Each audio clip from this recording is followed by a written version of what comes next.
right, welcome everybody to Industry of Impact.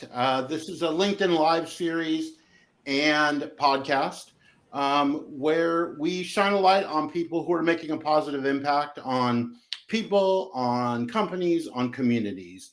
And the bottom line is we just love talking to those people. So we go get them so we can talk to them. We like to say, in any industry from industrial to tech, food and bev, consumer goods, doesn't matter. There are people out there that are making a positive impact. And that's what this forum is for, is chatting with those people. My name is Mark Berger. I am the VP of Marketing for AMI. And my co-pilot today is AMI's own Jim Moore. And our wonderful guest that we're very excited about is Elise Michaels. Sorry, Elise. I almost had you married to Jim there for a minute. Elise is a coach, and as a coach, her focus is mindset and mental health for men. I think that's a good synopsis there. And we're excited that you're here. Thank you for joining us, Elise. Yeah, thank you so much for inviting me. I'm super excited to be here. Awesome. I think one of the reasons we're excited. We're in an industry of industrial and operations and manufacturing where very, very male dominated in terms of the amount of men that hold positions like that. So really on target and on point for the people that you serve. Which is really cool. I think to kick off, I would love for you to tell us and everybody when you started coaching and what kind of inspired you to transition into this world. Yeah, so I started coaching officially 3 years ago, and I've been involved in self-help, self-development for my whole life, but probably around 11 years. But I officially started coaching about 3 years ago, and I got inspired to help men because I started my business on LinkedIn, which is where you found me and where we're doing this now, by posting video content. And the only people who reached out to me for help were men. And I was very shocked. I was like, I can't, in my mind, I'm like, why would I be able to help you? I don't know anything about men or what they're going through, right? Like I had my doubts, but I knew what I wanted to help people with was overcoming their pain and their trauma like I had. So I'm like, well, we'll give it a try. And if I know how to help people overcome pain, it shouldn't be too different for men and women. So once I did, I realized that men just don't have a lot of support when it comes to mental health. And I was all in from there. And it was the best decision I ever made. Awesome.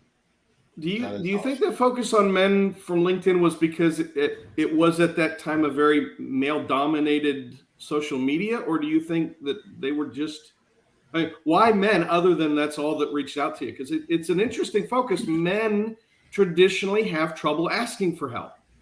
And, they have a challenge, I think, a lot of times, especially egos get involved.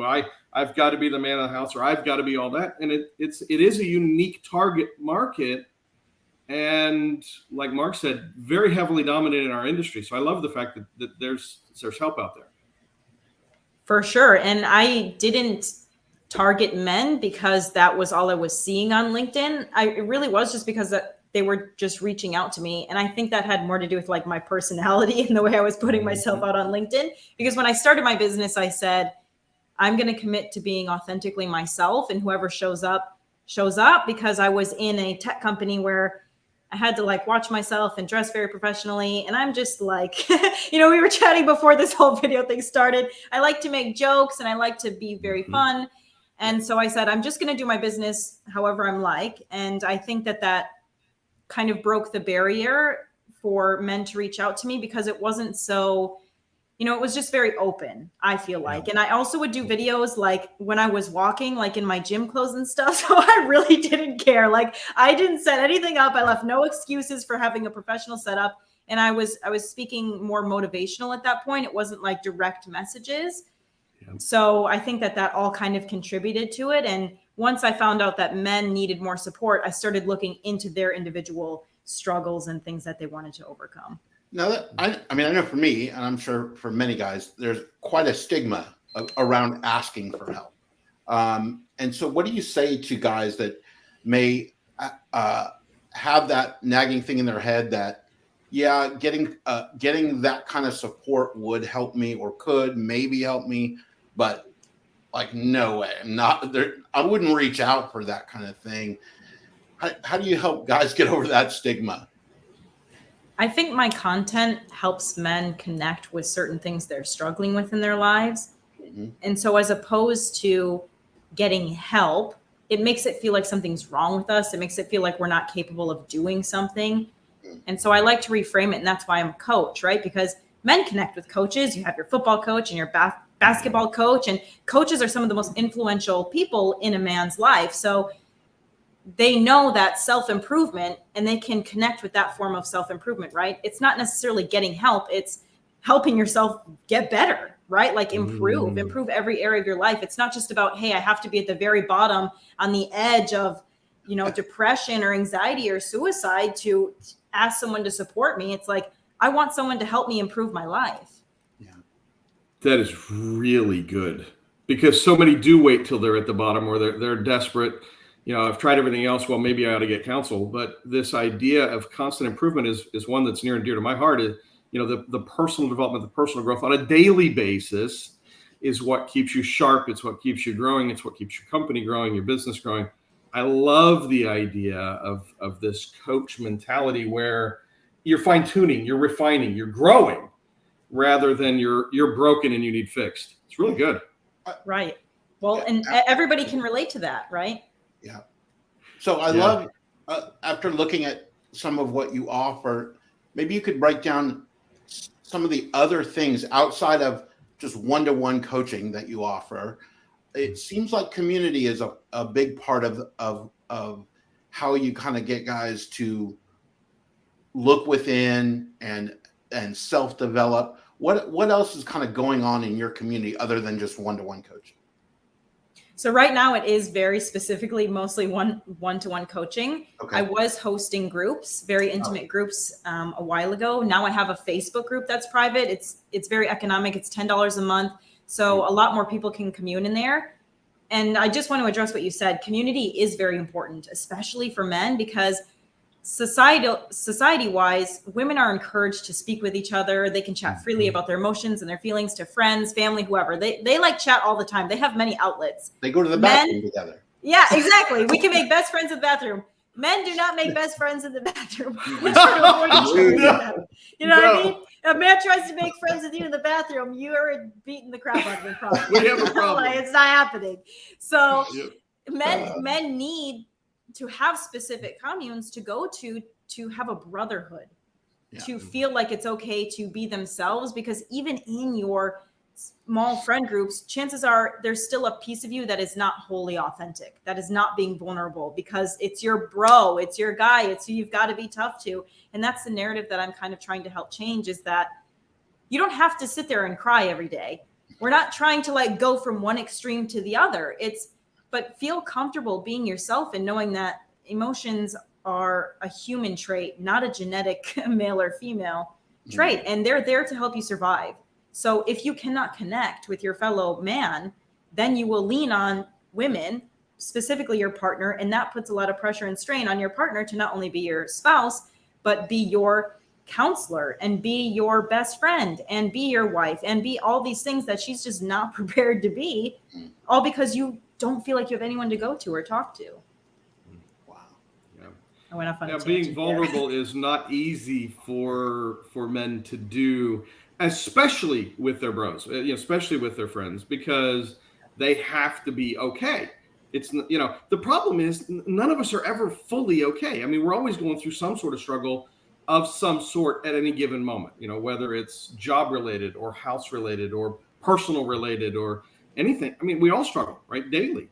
But that vulnerability, you said it earlier, the word authenticity is very difficult in a society, especially as men who judge men on strength. Mm-hmm. And so it's, but the question is, other than getting them to open up, what are the top 3 challenges that your clients face? What what areas are you helping them overcome?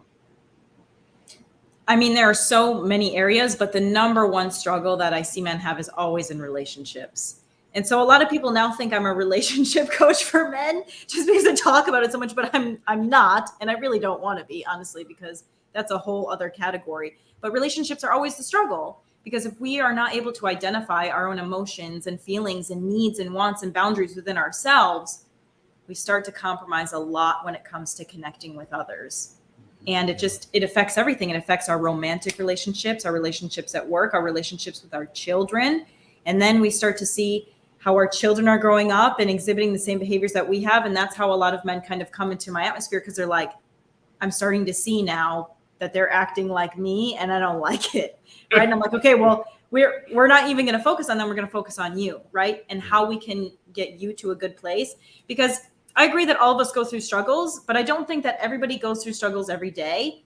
And you can tell the difference, because those people who are not will be beaming, right? There's a lightweight joy that is with people who can go through the struggles, who feel supported, and who know that they have true happiness. It's not heavy anymore.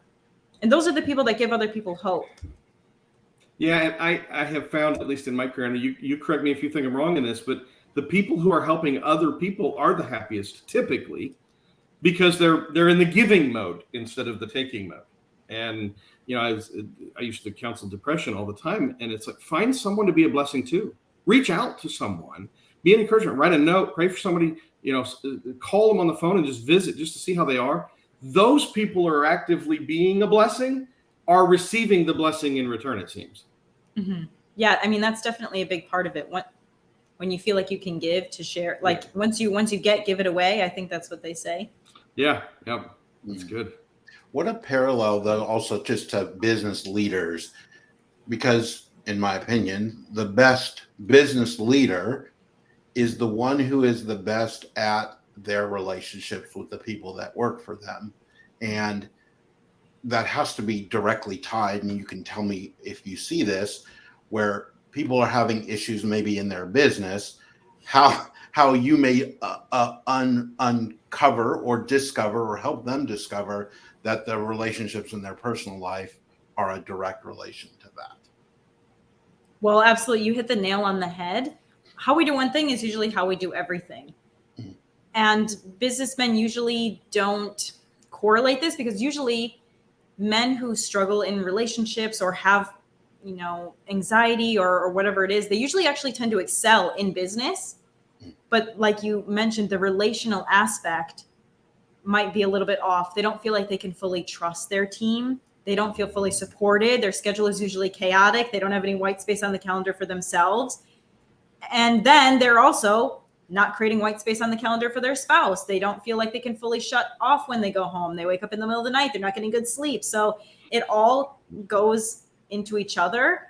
And once you fix one thing, which is the relationship you have with self, and setting boundaries and stating your needs and making time for yourself and getting organized, both scenarios clear themselves up. If you're going to give out, you've got to get in. You got to have something to pour out of the cup. If you're not putting something in the cup, you got nothing to pour out. That's really good. Yeah, we can't pour from an empty cup. I tell people they want to be a water fountain, right? Be a water fountain, because water fountains continuously pour out, but they're always full. That's right. You're pouring out because you're so full, right? But if you're not filling yourself up, you become dry and empty, and then you get angry and resentful, and it's not good for anyone. And you don't see how you could possibly give. Like, you're like, how could I give to you have a breakdown. Yeah. So I know what I typically recommend for personal growth, but I'd love to hear how you recommend that they fill that cup up, how they fill the fountain themselves. What are some things that you recommend for men to do for personal development, for personal growth, so they have something to give?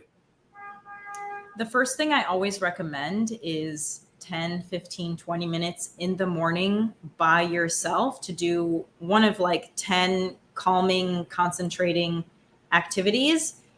And I send a follow-up email to all my clients that kind of gives them a list they can pick and choose, but they're very specific activities such as journaling, meditating, going for a walk without music, that will help regulate your nervous system.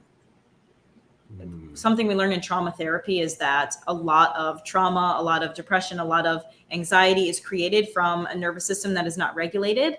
And that is a physiological problem, not a logical problem. So we always try to solve the physiological problems logically because we don't understand how the body is feeling and responding to its environment. So if you can get it to a place of calm, trauma doesn't exist. Anxiety is harder to, come by. Depression is harder to come by. Like, it's much easier to do your daily activities, to think differently when you're regulating your nervous system. So that's always the first thing I tell people. Because if your nervous system isn't regulated, your prefrontal cortex isn't on, not to get too sciencey, but this is what's in charge of logic, of memory, of thinking clearly about things. So that's why you see people who are like always anxious, always chaotic, making these crazy irrational decisions because they're not even igniting the best parts of their brain for decision making. So physicality not only releases physical toxins, but emotional and mental toxins. Yeah. That's crazy. That's good. Yeah. Love it. Yeah. I heard you talk a little bit about the term nurture the masculine. Mm-hmm. And I was intrigued by that. Can you talk a little bit about what that means to you? Yeah. So masculine and feminine energy is like, it's like yin and yang, right? Everybody has masculine and feminine energy within them. Mm-hmm. But if you're nurturing your masculine, you're nurturing the leader in you, the authentic person within you, the giver in you. I'm not sure how much you want me to expand on this. So if you have any more detailed questions. I just want to add a question to that. So you don't believe in toxic masculinity, or you? I think toxic masculinity is the societal expectations placed upon men, that they say masculinity is. Like, I see some people be like, I need my man to chop wood and change tires and, be the sole provider and do all this and not show emotions. Like, I think that is toxic because you're expecting someone to be everything and ask for nothing and have no needs and just be a robot. And that's not healthy for anybody. Like, you can be a provider, you can chop wood, you can change tires, if you want, but do you have to be a man? I don't think so. I think that, like, I use this example all the time, like Jason Momoa and The Rock can wear their fingernails painted and no one is going to question their masculinity. No one would question their masculinity, right? Because you can't think of any more of a man than The Rock, Dwayne The Rock Johnson. You know what I mean? Absolutely. Yep. He could wear like a dress and you'd be like, wow, that's a new fashion statement. I'm going to buy one this afternoon, right? You would be like, that is so cool. I'm so glad he started this. I've always wanted to wear one. It's an energy. It's not about, So the expectation is the toxic part of the masculinity. That's really good. I think so, yeah. Society standards and expectations. There's toxic femininity too, I think. Like, women have to have a skinny waist and thick thighs and whatever, their nails done and their hair done and like be perfect after they give birth. And like, that's all toxic expectations too. Yeah, but absolutely. We don't talk enough about the men's side, Yeah. How about just being you? A genuine, authentic you, right? Yeah. Well, you're not called to be an echo. You're called to be a voice. That's got to be something. The preacher has come out today. That's right. He's like throwing out all of these good quotes. What was that? Can you say that word? I feel like I need to write this down. You're not called to be an echo. You're called to be a voice. Wow. Is that in the Bible? No. That's amazing. You make that up. Elise, we need to connect more often, apparently. Wow. Oh, that's good. Well, the issue, and Mark and I kind of talked about this a little bit ahead of time. As a guy, we feel like we're expected to have the answers or to figure it out or to know what we're doing. And if not, well, it's refreshing to know that there are other people out there that know that it's okay to not be okay. Yeah. Because I've talked about this for years, but it's really not all that popular sentiment. It's okay if you're not okay. Now, reach out, get some help. You can be okay. Yeah. I love what you're doing. I really, truly, as a pastor and a counselor for 28 years, I love what you're doing. So, but I have some off-topic questions, Mark. I want to ask her some stuff. I want to address what you just said, though, about So hold that thought. Please don't forget it. Sure. I just want to address what you said about the expectation that men are supposed to have all the answers and have it all figured out. That is exhausting for men and for women, because to be in relationship, I'm speaking just of heterosexual relationships, obviously in this one scenario, but if a man expects that he has to have it all figured out, he tries to create solutions within the relationship by himself and then present them to the relationship. And this is something I was doing as well, as how I know so well about it. My therapist called me out for it. But in relationship, the whole point of being in relationship is to figure things out together. Yeah, and so you'll find a lot of times the woman going, what's wrong? Talk to me. And the man is totally shut down, trying to figure it out by himself, going off by himself, you know, and presenting something with what he assumes she thinks is going to be good when he didn't collaborate with her. And then they get in a fight and he's like, I thought this is what you wanted. And she's like, you never asked me what I want, right? So it just leads to all these fights, and it's exhausting for both parties, because most of the time you have a spouse who you really love. She wants to collaborate with you. She wants to be on team with you. She doesn't think you have to have it all figured out. And how could you possibly, if you're in a relationship, you've never done that thing in that relationship with that person before. So there's no way you can win that chess game without moving any pieces. You just can't do it. So surrendering to the fact that you're going to need to rely on someone as a teammate, as a partner, will just save your relationship. Elise, as a sales, go ahead, Mark. Well, I think we're going the same way, because I was going to say, not that I'm avoiding the personal, but I was listening to what you were saying from the perspective of a business leader or someone in business, because you can say those exact same words about you can't do it all by yourself. You can't figure it out all by yourself. You have all these pieces called all these people. Mm-hmm. And how are you going to trust them and utilize them and communicate what you need from them? And you were saying it, I was like, oh my gosh, like they align exactly.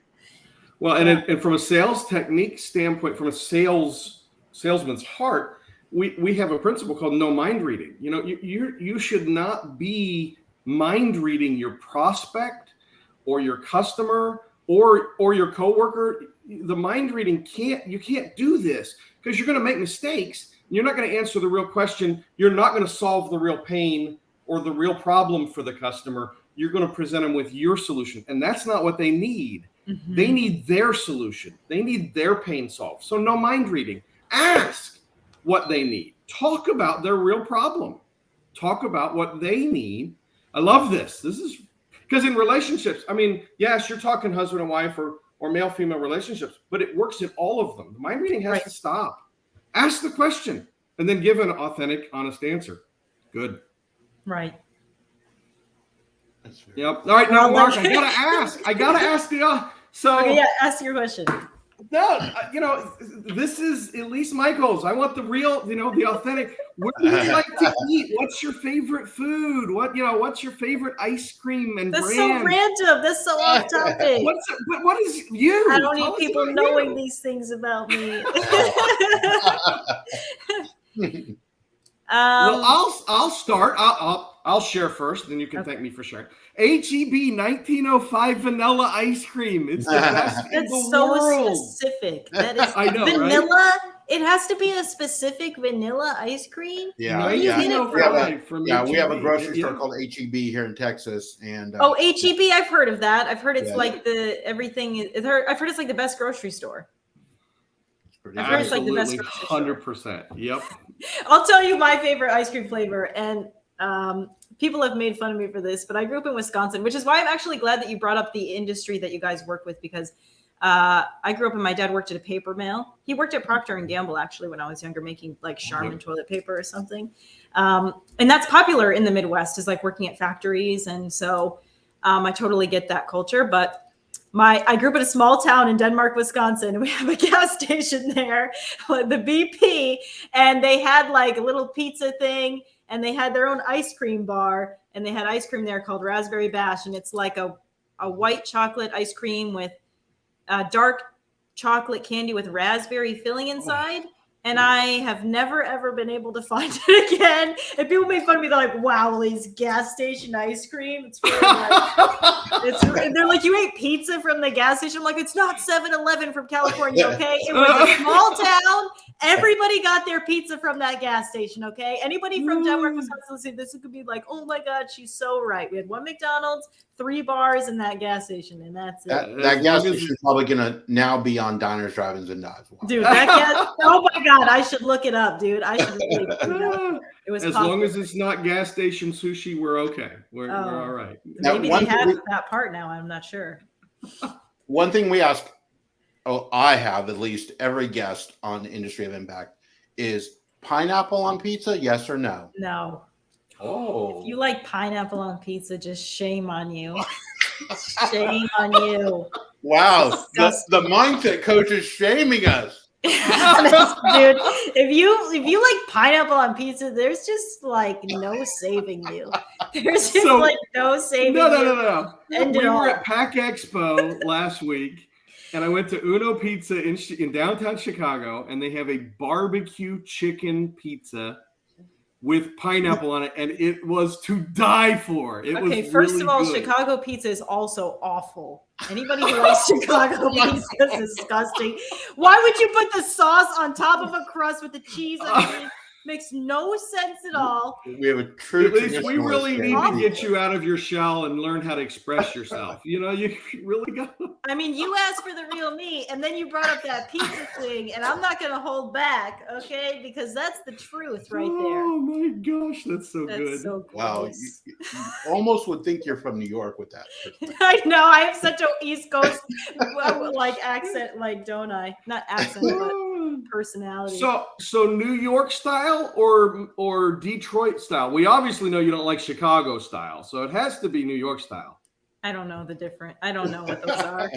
I just don't like Chicago. I like any pizza, just not Chicago pizza and not with the pineapple, because I don't like savory and sweet. If I want it savory, I like it salty, you know. There you go.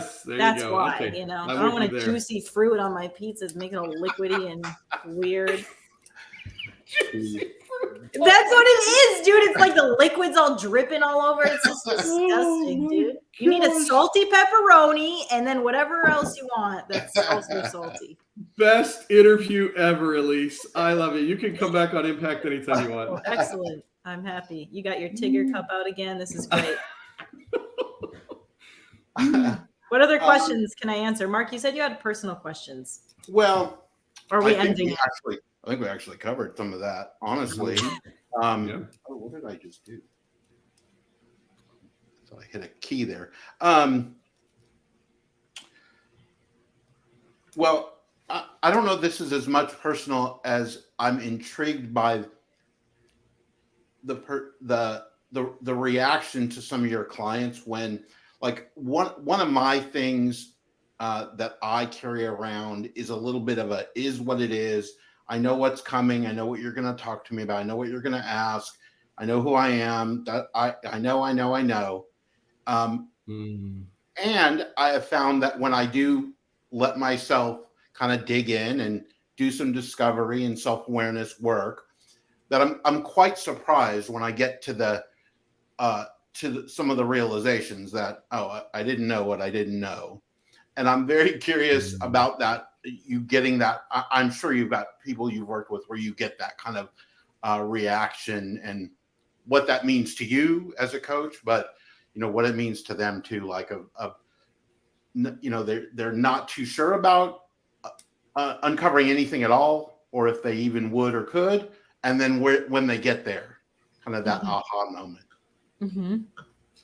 When people come into my sessions, usually they're at the place of surrender of like, they've connected enough that they've started understanding that they haven't seen everything of themselves. Right. That's the power of content, I think, where you can hit little points that people just never looked at before.